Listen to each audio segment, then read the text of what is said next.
Whew. I made it. I'm just walking down some random ass street. I've got an eventual goal for today, but no big hurry. Now my mission is to never go home until I absolutely have to, which is kind of my plan in general with traveling. You know, I want to be out in the city. I don't want to go to the Airbnb for much more than just sleeping, probably. That's extra important now, but I guess we'll get into it. So, the weather here is insane. So, my flight got delayed going into and leaving Calgary because of the terrible weather. It was minus 12 degrees Celsius, which is way below freezing. There was snow everywhere. And my friend Joel, who's from there, said that's pretty common. They pretty much always had to wear winter coats during Halloween. Where here in Tokyo, it's over 20 degrees. You know, I'm kind of prepped for the winter. I'm going to be here till January. So I got a lot of layers, but this is like summer. This is better than summer. I mean, when I was here, it was way too hot. Man, so I'm just walking down these little narrow back streets, and I just turned the corner and saw Shrine Gate going somewhere. Who knows? I'll just go there. But yeah, it just feels like Japan, like this feeling that I wouldn't have thought to articulate till I came back. You know, I didn't remember till I came back. Where I'm going to say it smells like Japan, but it's not a smell. If there is a smell, it's really subtle. I think it might just be the type of humidity they have here. It just feels the same as when I was here before. Yeah, I'm not sure what this is, just a random shrine. In a playground and people bowing, and I don't know if I should be here. It seems weird. I thought maybe it was a cemetery at first, but it does not appear to be. But anyway, if I'm going to be yammering to myself, I should probably not do it there. But even that's just there. That's so cool. I just love it. On the most surface, shallow base level. I just love walking around Japan. It's so cool. I was thinking that maybe I'll get into this first before I get into all the travel journeys, because there's some big ups and big downs. But I guess I always kind of thought I would like Japan because of just playing video games as a kid, and then especially getting into manga and anime. And I sort of fell out of anime in the 80s and 90s. That was the style that I was into when I was a kid. But I stuck with manga a lot. I still to this day read lots of Japanese comics. And I never realized how much of it sunk in. And when you read comics about like kids growing up in the 80s in Japan and how they just had like a different slant on the same kind of upbringing we had, the same video games, the same toys, not entirely, but there's a lot of crossover. And it's just so interesting to feel that, because it's such radically different places. This feels so incredibly different from North America. And culturally, it's super different too. Like, I don't think I would want to live here. I don't think I would fit into Japanese society. I'm very much not wired that way. I'm like an annoying individualist. It might do me some good to bow down to the crowd a little more. Probably be a happier person. But we still have the same nostalgia, the same upbringing, the same childhood. It's weird. But then even beyond that, and again, I'm going to restate, this is super shallow. There's no legitimacy to the things I'm saying, no research, no actual, it might not even be true. It's just the feeling I get. But I started rereading the manga Maison Ikoku by Rumiko Takahashi, because Urusei Yatsura and Ram No 1/2 were two of the first manga I ever read. Two of my early faves, but Maison Ikoku is my favorite one. And it's this like slow burn domestic romance comic where it takes literally years for these characters who live together in the same apartment building. It's barely even that. It's like you get to learn what really cheap accommodations in the 1980s were like in Japan. Man, I just crossed some railroad tracks. And I'm on this little tiny road that can barely fit one tiny car. Here comes another. Oh, this is a big truck. Let this one go by. all these like kind of weathered houses, power lines. There's actually, I guess there is a lot of power lines in this area, but not totally excessive. Last night I noticed by the place I'm staying, so many power lines, like crazy. And in the distance, taller buildings, and it's just perfect blue sky, perfect weather. Man, I picked a good time to come. I was afraid it would just be kind of overcast the whole time I'm here, and I'm sure that's coming, but for now it is perfect. Man, and now there's like one little road that's like twisting over to the right, and then it splits off and I'm going up the hill to the left. Both of these are just little one-lane things. And I just love, man, I mean, I love hills. I don't know why, I just love it. I love the ups and downs. It just makes an environment so much more interesting. Whether it's the great big mountains like in Vancouver, or just like here where it's just little mountains everywhere. I mean, going back to video games, again, this is going to be the most shallow podcast of all time.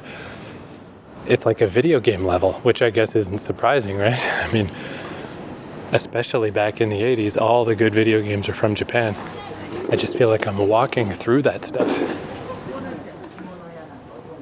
Man, this is great too. I mean, this is definitely what this podcast is going to be about. Is, I'll accidentally see some stuff. I accidentally ended up at Shibuya Crossing last night. I'll get into that. How do you accidentally end up at the biggest pedestrian crossing in the world? But I just stumbled right into it. But this is really what I like, is just random places. Just walking around the random neighborhoods. And there's a busier street coming up, although maybe I'll go there so I can. It's the trade-off, is that you get the sound of the traffic, but I can talk a little louder. I feel so self-conscious. I gotta really keep it quiet while I'm in these little residential neighborhoods. I gotta get some water too. There's been a ton of vending machines, but I've only got 10,000 yen bills. I remember these little things all like taking the Suica card, but I guess they don't. I guess that's only at like more major ones at stations and stuff. Oh yeah, but what I was saying about Meizanokoku, so yeah, it's just this ramshackle building that, it's basically just rooms. But that was a normal boarding house in the 80s and before. And it takes years for these characters, for this romance to develop. But it's like night and day. It gets so much busier all of a sudden. Although there's the 7-Eleven across the street and a Lawson's on the corner. I'm in Japan, all right. But not quite yet. I don't want to go onto the busy street while I'm in the middle of talking about the slow burn romance of Meizanokoku. It takes years for these characters to get together. And reading it again now that all these years later, if anything, it's better than I remember. I don't necessarily recommend the Meizanokoku anime because it's like 80s style to a fault. So it feels silly, kind of. But the manga is gorgeous, beautiful. And very unique. I went searching, like, are there any other stories like this? Not just manga, but any? And other people were asking that too, and no one could really come up with one of just like, it's about people in their 20s. And it's just this romance that takes place over years and years and years. But when I say romance, so little romantic happens because it's about courtly manners, It's like what I understand a Jane Austen book to be like. But I feel like I understand it on a surface level. Obviously, I don't actually understand all the intricacies of Japanese society. And like I said, I would never even attempt to become part of that system. I do feel like if you didn't grow up with it, you're fighting a serious uphill battle. But just in general, being a kind of inwardly focused, hopefully empathetic, writerly ass fuck who just tries to empathize with situations and with people. You just feel that coming off of it so strongly. And it's there in other Japanese media too, to smaller degrees.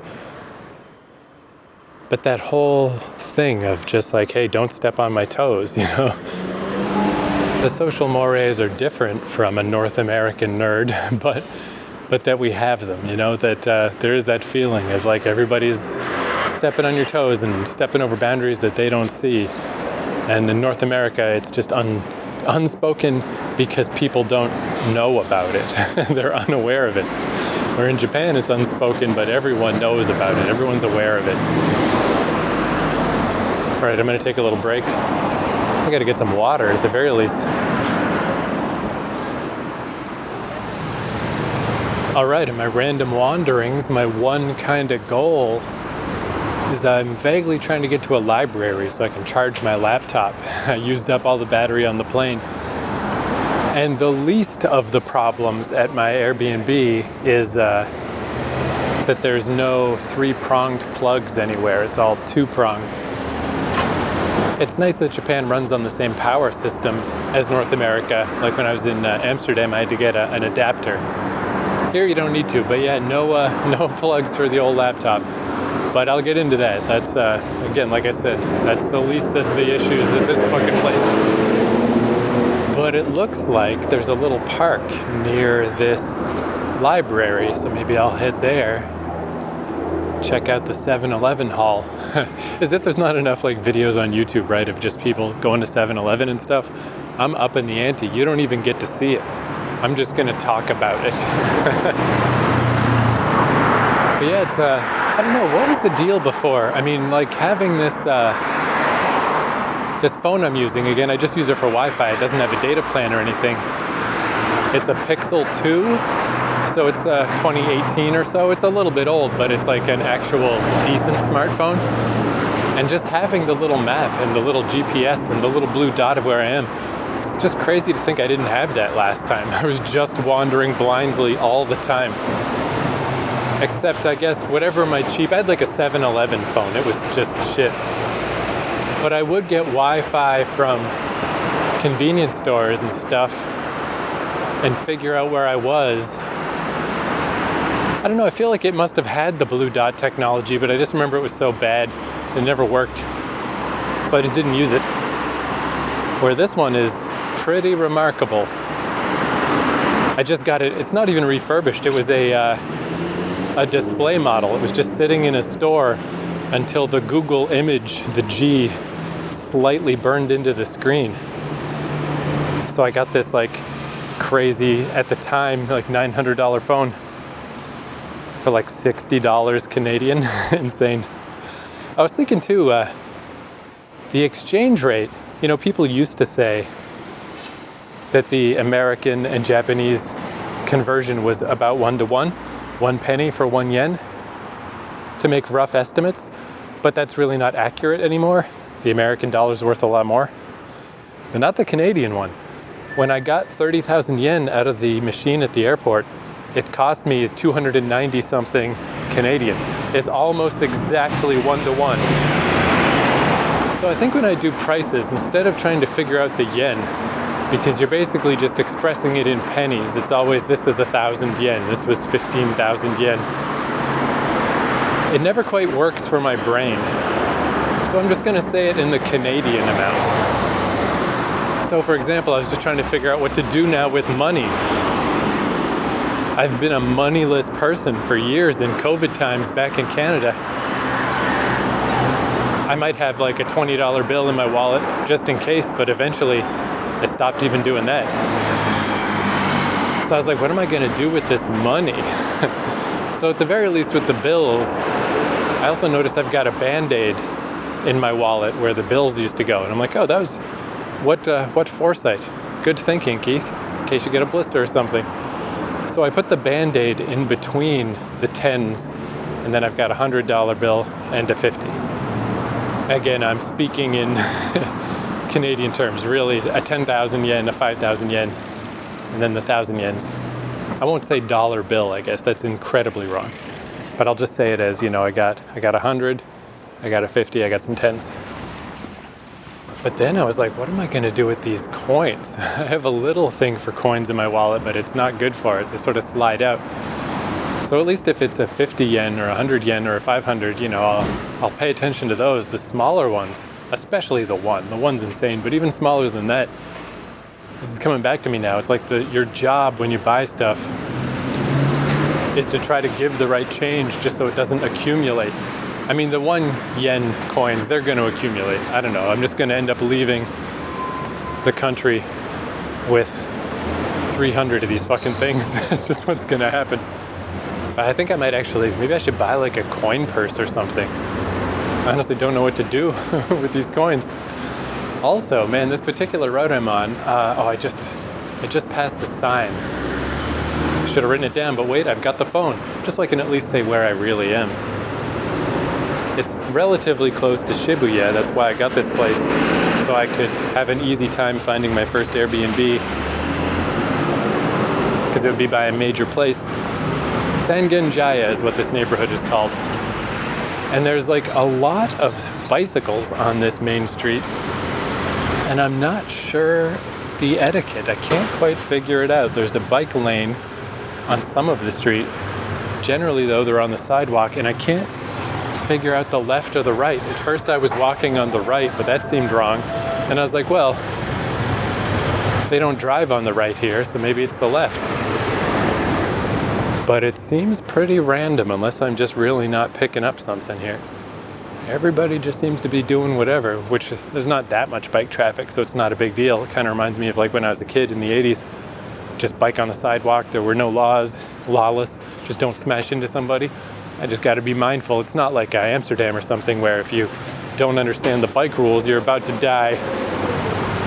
Oh, I see. For this neighborhood at least, there's signs on the ground that say walk on the left, ride bike on the right, although that's only because I'm walking in this direction. Obviously, if I was going the other way, it would be reversed. So again, yeah, I guess I was right. There was no left or right.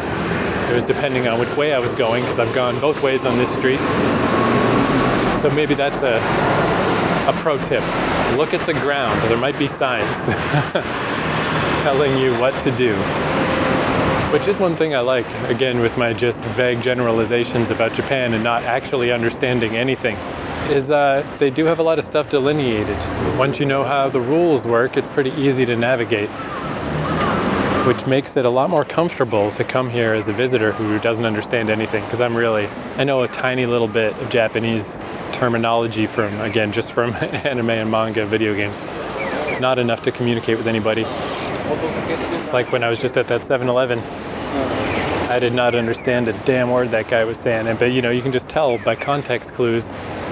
I presumed he was asking about the bag. I don't know how I figured. I mean, what else would he be asking about, I guess? I just, because I had a bag on my back, I just nodded like, yep, it's all good, I'm good. And he said daijobu, which I do know that word because there's a song from the anime Child's Toy. So I know that too, Kodomo no Omocha. So I know the words child, toy, and the song was called Daijobu, which means, are you okay? So in this case, he was obviously asking, you okay without a bag? And that's definitely a difference from before the pre-COVID world. Everybody was giving me bags whether I wanted them or not. It was like awkward to not have one, because then they had to put stickers on all the stuff to show that I bought it. So that's kind of nice in a way. So I don't just build up a bunch of bags. He's even just there. Some guy when he was walking by kind of gave me a little look of like, what's this guy doing? Why is he holding this thing? But I guess it's like when people just get used to vlogging. I mean, that's a lot more intrusive and a lot more, having the camera with the selfie stick and everything. But again, they get used to it. This is way more subtle than that. I'm just holding a little stick with a fuzzy thing on the top. But you do just get used to it. It's just like, yeah, sure, it's a little weird, but I mean, it's less weird here. On a major street, I'm walking up past a McDonald's now. It's weirder, I guess, before when I was in those little tiny, quiet residential neighborhoods. Oh, I just passed a little smoking triangle.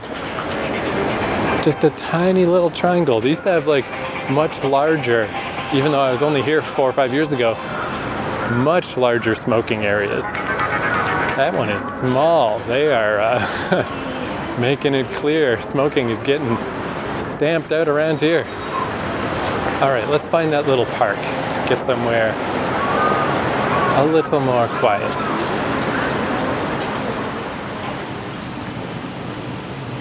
Man, I can't believe how complicated that was. I think I already, in my first full day here, technically I got here yesterday, but I think I already learned a lesson about my precious little map. It's probably better if I just don't use it, except in a very general sense, because all it did was send me on a wild goose chase to a thing that I otherwise wouldn't have known about, and gave me the mistaken idea that I could get there. Because man, that sent me down some totally weird, twisting side streets so complicated and circuitous. But that also reminded me, like, oh yeah, I mean, that's what I like about this place. I like being lost. I like that feeling of not knowing where I am. Like, I remember when I first moved to Vancouver and just having no idea, just wandering. It's like, I don't even know what the heck's happening. I remember that day in particular, I finally just got on a bus and let it take me to a hub so I could get situated from there. And then after that, when I moved to Toronto, I didn't get as lost in Toronto. It's pretty much a grid. But I did still get lost some, and I remember kind of as that came to an end, of like, oh yeah, hit the point where I can't really get lost in Toronto anymore. That's a shame. Where here, you can't not get lost. Grids barely exist. Here in the center, or when I was out by Akigawa, or in Fukuoka, just anywhere. It's just not how they design stuff. And that was a perfect example. Man, it took me so long to like slowly circle around and figure out how to get to this place.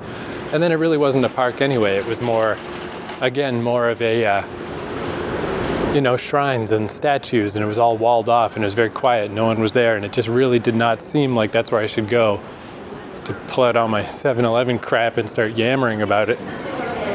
In fact, I don't know where I should go to pull out my 7-Eleven crap and start yammering about it.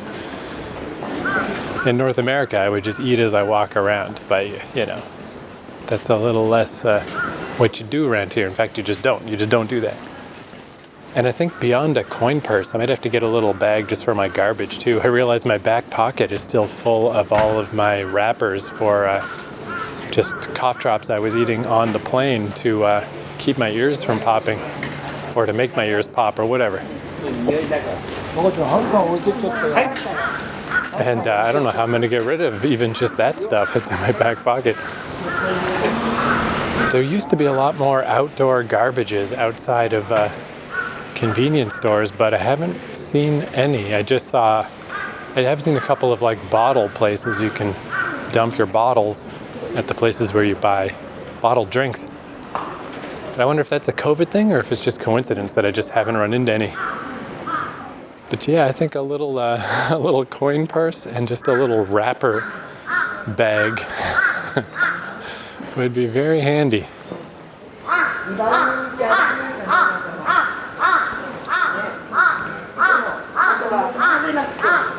And I can hear that crow really loudly, but above me is just a tangle of power lines. I don't even know where it is.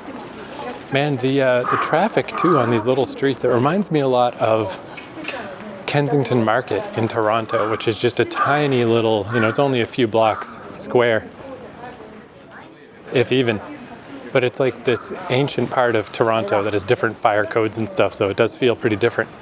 And there's a lot of pedestrians, but you are allowed to drive through there technically for, deliveries and stuff for the businesses. But it always seems weird. It's like, why are cars even allowed here at all? Because it's awkward.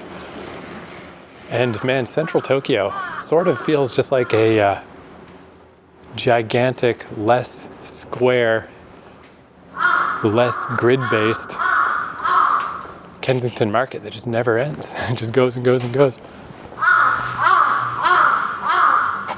Geez, now I'm starting to think the thing is following me. Does it know something I don't? Am I going to die? I hear some random stairs. I'm going to go up these. So yeah, I'm just going to wander. And something will happen. Something will happen eventually. Actually, maybe I'll head back to that. I'm going to head back to that library because there's no other libraries listed anywhere near here. And I have a feeling if I wander away from there, I won't be back today. So I just want to at least scope it out, even if I don't fully charge my computer today. But I just drank this little coffee I got from 7-Eleven. Let me just yammer about that. I think this episode is just going to be about this, because this is all I really want to talk about, is just random stuff that's happening to me in Japan. I got a bunch of stories about traveling here, because it was like 50-50. The actual travel was awesome, and then arriving was a shit show. But I can yammer about that next time, Now that I'm here, I just want to talk about stupid crap. So yeah, 7-Eleven. It's one of those things that I mostly forgot about, but I did, once in a while it would come back to me during COVID lockdown. I'm like, oh yeah, remember those? Is my favorite coffee to get there is just this little coffee that comes in a little plastic cup with a little plastic thing on top that I guess you could peel off, but you're supposed to just poke it with a straw like a Capri Sun. And it's kind of hard out of the machines to get coffee that doesn't have sugar in it. Like the one I grabbed last night just to fuel me to my Airbnb. Very sugary. It was like, if you ever ate the cereal Sugar Crisp and then you just drank the milk that's left afterward, that's exactly what it tasted like. It's very hard to get unsweetened coffee out of the machines. So 7-Eleven had these little coffees, little lattes that there's the sweet one, which I never tried, and there's the blue labeled one. That is what I had to get today because it's all I could find. That was okay. At least it didn't have sugar, but it was just coffee and cream. But my favorite one had a green top, and it was like the dark one, the bitter one, and it tasted so goddamn good. And they had a bunch of the other two, but they didn't have that one. And I'm like, oh, I hope they still make that. I hope that's not just gone. And in fact, since I'm in the land of plenty, there's a 7-Eleven right in front of me. Why don't I just go in and see? Let me just see if they have the green labeled one. Not looking good. They also didn't have it. So instead what I got, still a valuable learning experience. They had a cocoa one. So I'm like, okay, I'll try that. But I think it was actually just cocoa. It wasn't like coffee at all. But I drank it while I was in there so I could throw it away. Got rid of those cough drop wrappers while I was at it. But it looks like with coins, another COVID type measure, you can just feed the coins into a machine. You don't have to give it to the person. I guess that's how the money came out too. All the coins and change came out of a machine instead of being handed over. So that's pretty handy.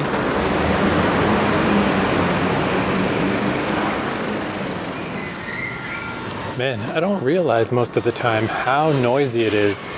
A lot of construction in this neighborhood.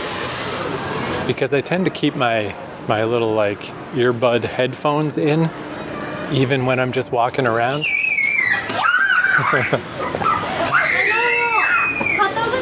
At least that's a better sound than construction. Yeah, I tend to leave them in as just kind of little surrogate earplugs, because they're a little bit like earplugs. They just dull the world a little, because I have just really sensitive ears. And sometimes I'll put on a podcast so that extra dulls what's going on around me. I don't really listen to music when I'm walking in a place like Japan because just being careful that I'm not messing something up. And this neighborhood really is just so many bicycles. But then I flip on the recorder and it's the reverse. Instead of the headphones blocking out noise a little bit, suddenly they amplify because I can hear. I just listen back to the recording while it's going to make sure it's all working okay. So I get an amplified idea of what sound is going on. It's like, oh geez, cities are loud, man, even relatively quiet ones like this. Even this though, like right now, I'm not on one of the more major streets. This is a semi-major one. And I mean, compared to Montreal, right? Like I like Montreal too. I think Montreal is quite traffic calmed. But listening back to some of those episodes, I'm like, man, that's loud as hell. All you can hear is cars. At least around here, like that scooter that just drove off. Perfect example. You get bursts of noise, but it's not generally continuous. But anyway, whatever that library thing was, I don't know. I don't know what they were talking about. I didn't see anything remotely close to a library. There was kind of a big building with some banking stuff and some kind of theater group or something. Oh, here's a little walking path. Les bicyclettes sont interdites. No bikes. Yeah, there's a bike. But hey, that's fine. Still very few bikes. So I'm going to walk down this thing. Because yeah, what they did have in that building, God bless Japan, public washroom. It's my favorite thing in the world. Today I did my favorite thing in the world. I woke up, I wandered randomly around some cool neighborhood. I drank excessive amounts of coffee, and then I found easy access to a public washroom, and I peed. I've done it. I did it all. That's all I want to do. And a couple other white guys speaking the English came into that bathroom, and just for a second, I wanted to be like, hey, whoa, what's up? But only because I just got here. That's all. That I still think it's novel to see a tourist, but it won't be soon. They're everywhere. They're all over the place. They don't care about me. I ain't special. and particularly in a washroom. It's not the place to make friends. It's a place to just pay attention to your own dick. But what I realized, the reason I ended up at this somewhat dubious Airbnb, it's just fucking terrible, but I'll talk about it next episode, is because on the map I was like, hey, look at that, it's only an hour's walk from here to Yoyogi Park, one of the first big landmarks I ever figured out how to get to in Japan. And I remember right by Yoyogi Park is a big 3-floor Starbucks. So I was thinking both things, like I'm not really close, but I'm like, why don't I just meander that way? Get up to Yoyogi Park, I can finally eat this stuff that is burning a hole in my book bag. And then maybe I'll hit up the 3-story Starbucks, see if they have a place to plug in a laptop. They might. I remember it being, for how busy that neighborhood is, I remember it being pretty quiet in there, but I might have just got lucky. Because then, right after I had that plan, I walked by another big 3-story Starbucks. And it's real busy. And I'm still feeling a little intimidated, I'm brand new, I just got here. It's surprising how much stuff I'm not remembering. Oh, here's a nice little public pond. I wonder, I did try, Google Translate is also a thing I didn't have last time. I tried it on the directory at that building to make sure there wasn't a library, and there did not seem to be. Let me try it on this sign. I found this to be of dubious quality so far, but let's see. To everyone who uses green roads, the green road has a management agreement with residents and districts, cooperates and cleans up. We'll protect the following so anyone can use it comfortably. Let's all be clean. Let's make green flowers and trees. Death, empty pins, and empty kang. Let's throw away. And there's probably like cans and stuff, I think is what they mean. Maybe. Car and motorcycles prohibited. Bicycles should drop their speed. Dogs, bring your owner. That's funny. And do not bother others. Please give me your father. Some of the fluff may be unexpected. By a glass piece or a stone cad. If your child goes in the water, please give a guidance. So yeah, just be careful in this pond because there could be glass and stuff in there. But I mean, that's a good example, I guess, of oh, and over here is way better. There's a little sign that's got little cartoon feet that are very sad because a piece of glass is stuck in them. I wonder if that's close enough that I can take a picture of it. But yeah, that's what I tend to find here is that, it's clear, all that stuff is obvious, right? It's obvious what that sign means, and it's all stuff that everybody should already know. Like, hey, this is a public, cool thing. Please be cool with it. But then, failing that, cartoons. I'm going to put this on my Instagram. NovelPod on Instagram, by the way.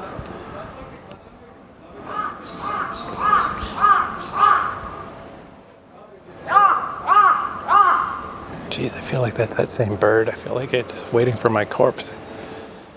But yeah, there's a lot of the little cartoons too of, hey, sticky feet, or hey, please don't stand a foot back from the urinal, gentlemen. Oh, here's another one. Dogs. A nice dog on a leash with water. And do not groom your pet in public. And do not let it poop. Good advice. Here's another cartoon. Watch out for cyclists. It's a cyclist almost hitting a small child. So yeah, even though everything is pretty obvious to begin with, the cartoons really make it extra obvious. That's just one of those things too. Again, I keep restating this, but I think it's important to mention that my whole I know what I am. I'm a shallow tourist, a shallow traveler. I like Japan on a shallow level. I know my place. But on that shallow level, oh geez, this pond, it's like a stream that goes all the way. Wow, that's actually really pretty. Yeah, I was going to say more generally for anyone who's curious, even though this specific neighborhood is Sangenjaya, more largely this is Setagaya city. next to Shibuya. Or anyone trying to find it. Wait a minute, what is this? I know I just said I should just wander and let the wandering take me, but Setagaya Park. That's a lot closer than Yoyogi. And it's got a little tree icon. That's gotta be good. And this that I'm at right now, this is perfect. This is exactly kind of, when I would think about coming back to Japan, a lot of it, I guess because what I did while I was at home was I would just daydream about traveling and just think of, so obviously I could only think about the places that I'd been. So my thinking was I should just go back to all the places that I've been. I was going to get all the same Airbnbs and go to all the same places, and I couldn't because they weren't available. But I am still doing the same basic route. Tokyo, Fukuoka, outskirts of Tokyo. But different little places. And like, yeah, this is perfect. Man, this is so nice. This little walking trail with this nice, like little man-made stream that goes along it. There's one of these by Ikebukuro too, but it doesn't have the stream. But yeah, nice. Add this to the itinerary. I mean, I knew deep down that it would be better to go to new places. Because it's never as good going back to places, you know? Going back to your old neighborhoods and stuff. It always seems like it's going to be a little more moving than it is. I'm still going to do a bunch of that. But finding new stuff it is the best. I just wish it was easier to remember. Setagaya City is easy to remember, but I keep having to look it up. Sangenjaya. That one does not stick in my brain. But whatever, I'll be able to find it again. It's right by Shibuya. Oh, I was just thinking that this little walking path might be a better place to just stop and chill. Because I'm still a little ways from Setagaya Park. I gotta cross a pretty major street to get there. And just as I was thinking that, I saw some benches. So as long as I'm not obnoxiously loud and I take all my garbage with me, I think this is an okay place to eat the 7-Eleven stuff that, probably shouldn't be in my bag for too long. God, this weather is perfect. Imagine the perfect day. I'm not sure what 21 degrees Celsius is in Fahrenheit, but just imagine perfect. Imagine perfect weather. But yeah, if anything, it's like just a little bit too warm. It's a little too warm. It's enough to make you sweat. But basically perfect. And there's a breeze, and it's a blue sky, but there are clouds in it too, but the pretty Simpsons clouds. This is fucking perfect. This is like literally perfect weather. This is the best. I really thought by the time I got here, especially with Montreal being overcast the whole time and Calgary being a literal below zero snowstorm place, where they had to de-ice the plane. I mean, obviously that's Canada. But this, I didn't expect it to be this good. I thought I would already, I kind of thought coming here in the fall that it might, I had a slight, am I going to regret this a little? Is it going to be just gray and overcast every day? And like I said, maybe that's coming. But I think that'll be fine. It's probably still better than the height of summer and everything, and the horrible humidity. But geez, even if this only lasts today, this is so good. I cannot believe how good this is. This is as good as any of the days that I was ever here before. So okay, let's see what I got. I got some kind of chips, just because mostly I got extra stuff because I was breaking 100. I felt like I should buy a little more than I might normally because I was breaking such a big bill. And chips are a little weird in Japan because they're not bad, but they're not amazing. There's something weird about them. Like I'm sure my friend Brad will come up many times on this podcast because he's the whole reason I came to visit Japan.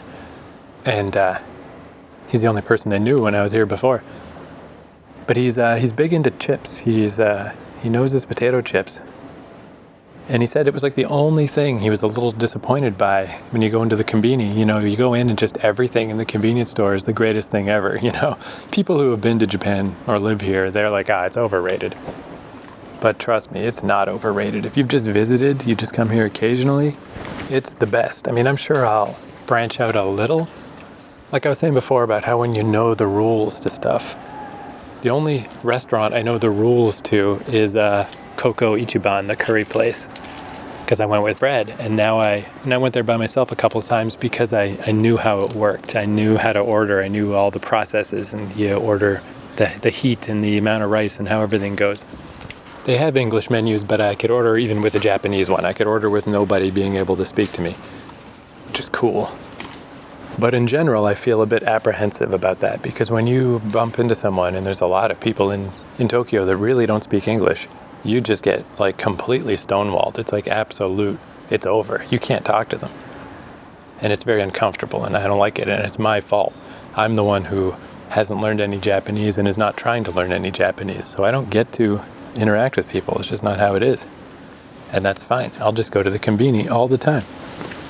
But since I was buying extra stuff, I got some chips just to try, because I don't know what these are. Oh, again, hold on. Let's give it another try. We got the Google Translate. That's one thing, man. I was having a hard time with the fingerprint sensor on my two phones. I was like, did something happen from flying? Is it because I'm dehydrated? Did my fingerprints shrivel? Finally, one of the phones brought up a little message that said sensor is dirty. And I was like, oh, my sensor is just filthy. That's why. And yeah, that seemed to fix it. But yeah, it's like breaded fried chicken with some sauce on it. And I just noticed now red peppers. So that could be good. It looks good. But I think I'm going to save those for later because they can obviously stay. But let's try the Translate. What do you got for me? Kokea Strong. Let me flatten the bag a bit. I'm afraid not. Yeah, I find this thing, it's still amazing. This is amazing technology. I'm not, the fact that I could read anything is amazing. But I have a feeling it's one of these things that I'll probably just give up pretty quickly because it so often doesn't work. And again, what do I care? What do I need to know? It's got breaded fried chicken, some sauce, and red peppers. So yeah, I'll save you this is already a weird podcast anyway, where I'm just talking about stuff in Japan, but I'll save you let me try to Google Translate. Oh, it didn't work. Let's just give up on that right now. If something does work, I'll let you know. But then I just got some onigiri, which I did, I kind of learned how to make slightly decent onigiri at home. It's like the one thing I could kind of make. I got spicy pollock roe and tuna mayo. And yeah, these probably shouldn't be in my book bag all day in this weather, so I'm going to eat these right now. And then normally that would have been enough, but I also got a chicken cutlet with sauce, which is just a breaded chicken cutlet in bread, a sandwich. And they always cut the crust off, which is a shame. I like crust, but, hey, whatever. So I guess I didn't really get that much stuff. Oh yeah, here we go. They had some crunky in there, and crunky's what I would always get before I went mountain hiking in Fukuoka. Some water and some crunky. It's just chocolate, little chocolate things. Little chocolate ball type things. But they only had one kind of crunky there, and it was just kind of normal, plain old normal crunky. Maybe it had like rice in it. I don't know, whatever it was. I was like, nah. Instead I got Meiji strawberry chocolate, but yeah, I'll save that too. Again, this was basically as much as I could hold in my arms, as well as the coffee and some water. So I don't know how much this came to, but got a nice whack of change back, so I don't have just hundreds anymore. Anyway, I'm not going to record the process of eating this stuff because it's one of my things with having sensitive hearing. I don't think I have full-on misophonia, but I don't especially like the sound of people eating. It's kind of gross. So just imagine that I'm eating it and that it's delicious and that I'm stashing my garbage somewhere, which I am, probably just in my back pocket for now while I desperately look for a home for it. Yeah, I guess since I'm not going to any particular parks now, I can just go back to wandering. So maybe that'll just be today's thing. If I can find somewhere to plug in my laptop, that's cool. But if not, whatever. I'll just wait till tomorrow. Who cares? I think today's mission is just to try to find a store where I can buy some little bags. Some kind of little dollar store, maybe Don Quixote or something. Buy some bags. For now, I'm gonna eat stuff. It's so cool too. I'm sure you've seen it on a million YouTube videos if you haven't had them yourself. But these onigiri from Japan, they're just, it's just rice with some stuff in the middle. And it's wrapped in nori, which is just seaweed. but it's really complicated. The package has got number 1, pulled down. Number 2, pull back these parts. Number 3, pull this side to the right. Number 4, pull this side to the left. So it keeps the seaweed separate from the rice so it doesn't get soggy. And I mean, what is this thing, like $1.20 or something? It's so elaborate. But yeah, I remember in the video game Alex Kidd in Miracle World, which I had a Sega before I got a Nintendo, so he was our Mario. The game's no good, but it was good to us when we were kids. And Sega stuff was a lot less localized, which is where they just go and take out all the Japanese references and put in American ones. Like there is a version of Alex Kidd, I think in the European version, where at the end of the level he just eats a hamburger. But in the one I had, he eats onigiri, he eats these rice balls, and I didn't ever know what it was. I thought it was like just this precious gem he was kissing or something, that he's just so happy to have it, but it turns out that was just their weird 2-step animation of him chowing down. But that's a good example. Having Sega stuff especially really helped just Japanese stuff sink into my brain. And you just can't beat nostalgia, I mean, that's why, with the North Americans, it's all about like, oh man, please make more Star Wars movies and please make more whatever. I guess the generation after me, it's Harry Potter. And that stuff just doesn't work for me that well because I just get burned out on it too much. So I think that's one reason why, like I was saying before, digging into French stuff brings back all these memories of weird French comics and things that I haven't thought about in decades. And I've kept more in touch with Japanese stuff by a long shot than I do French stuff, but still, there's still stuff from way back that it's buried deep in my mind. And when you come here, it's just here. Like I remember in Fukuoka, Brad took me to this, it was like a retro shop. It was really big. And there's all these old toys and all these old video games. And like, I didn't know all of it. I probably only knew 20 or 30% of it, but that's still a lot of stuff that I'm like, holy crap, I haven't thought about that in so long. And I just like this place, just the city, just where I am right now. Just that it's just this little walking path and it's all beautiful and pretty and I can just sit here. People are just strolling by. It's fucking beautiful, man. I love it. And this is right by Shibuya. This is before I've even gotten to like the outskirts. This is when I'm still in Shittsville. Like, I'm right in the center where everything last night, I'll get into it next episode, but getting here and just fighting through the crowds and the subways, and I was like, oh geez, that's right, I don't really like this part of Tokyo. I don't like being in the middle. I don't like Shibuya. I don't like Shinjuku. This is not what I like. But you just get outside of it a little bit and it's awesome immediately. It's just so nice and calm. In fact, I'm the one who's probably ruining it by yammering. So I'm going to shut up now and eat this stuff. Oh, I haven't turned my head yet, but you hear that? That's English. He was like, oh, okay, because I've got an opening right now that would be perfect for you. And I want to shoot you an offer. I was going to guess at first, many times, when there's somebody here who's a tourist, it's just a carbon copy of me walking down the street toward me. It's just another tall, skinny white guy who grew up with fucking anime who's walking around Japan. But I knew before I turned my head that guy was gonna, just because he's talking the business speak, just saying just the way that they talk, that phony baloney way with all the coded language that just lets you know, by the way, I'm a business person. I'm doing the business and you are doing the business with me. We shall not speak normally. We shall use these terms that are just kind of cloying. So yeah, when I did turn my head, he's got sunglasses, he's got his hair slicked back, he's a cool customer. He's not just a big dork like me. All right, really, I gotta stop talking. Jeez, Keith, shut up. Shut the F up.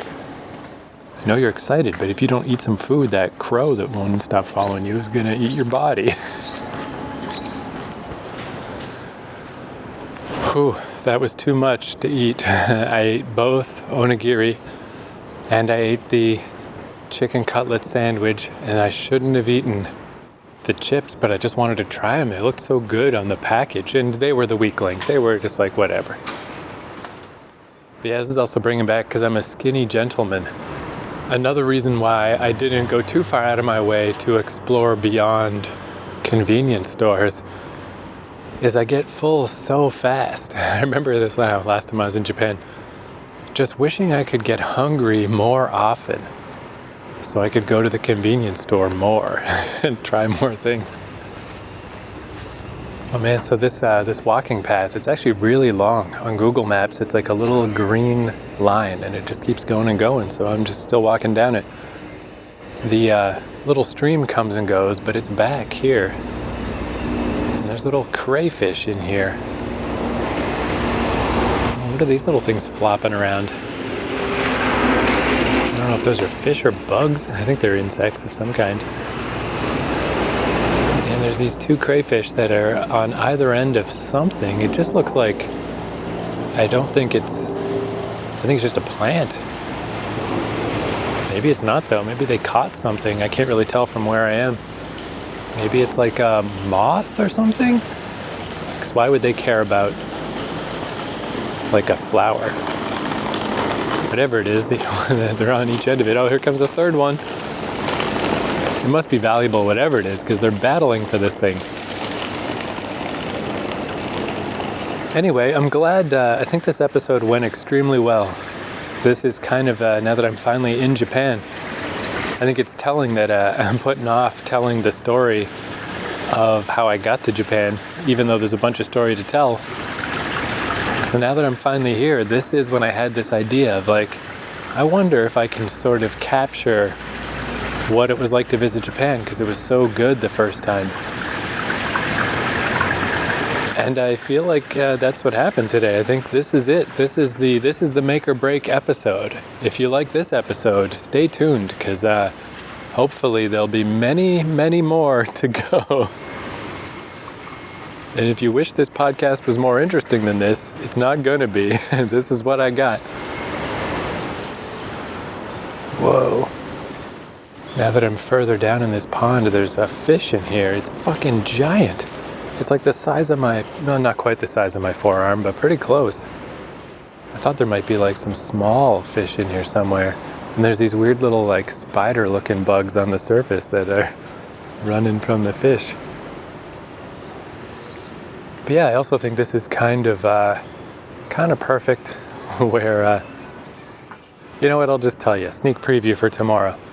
So, little things going wrong today. I don't know how to get rid of my garbage. I can't plug in my laptop. Those are very tiny. But yeah, I'm aggressively trying not to go back to this Airbnb because it has many other problems as well, but it has bed bugs. Horrifying. Oh, there's more big fish. マンション紛失会場でどっかないって聞いたら絶対そこの名前出るんですよ。 But yeah, I'm only there for like 5 days. I don't know that there's anything I can do. I think I just got to assume everything I own is contaminated. I checked myself extremely carefully before I left, but any clothing that's still there and stuff.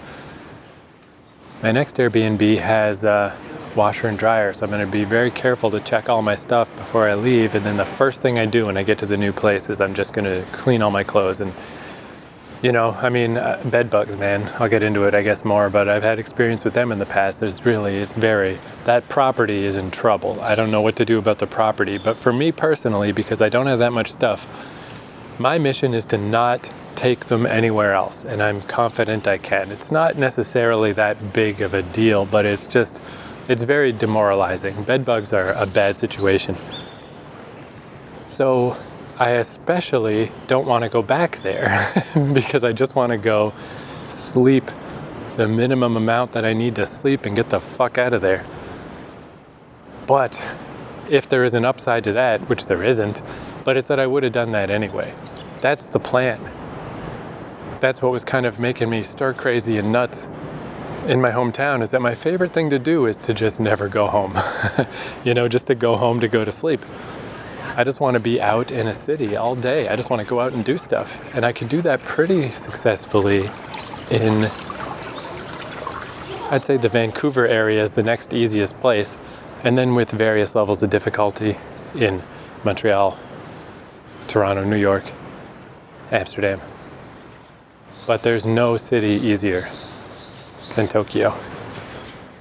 And no city second easier than Fukuoka. I'm assuming probably all of Japan is more or less to my liking. If you just want to walk around and live your life out in the city. Like, it's just perfect. This is the place.